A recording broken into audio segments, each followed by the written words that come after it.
আরেকবার আসলাম কিছু কথার অ্যান্সার দেওয়ার জন্য। আপনি তো অনেক ভালো ভালো স্কুল কলেজ থেকে শিক্ষা গ্রহণ করছেন, আপনার ওই শিক্ষা থেকে আপনি এটাই শিখছেন, কুত্তার বাচ্চা বলে মা বাপ তুলে গালি দেওয়া? আপনার সৌভাগ্য যে আপনার ডানে বামে এখনো 2-4টা বান্ধবী ফ্রেন্ড আছে।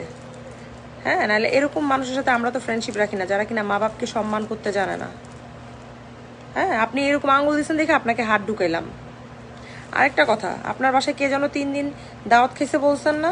আপনার বাসায় কেউ কিন্তু মাগনা দাওয়াত খায় নাই।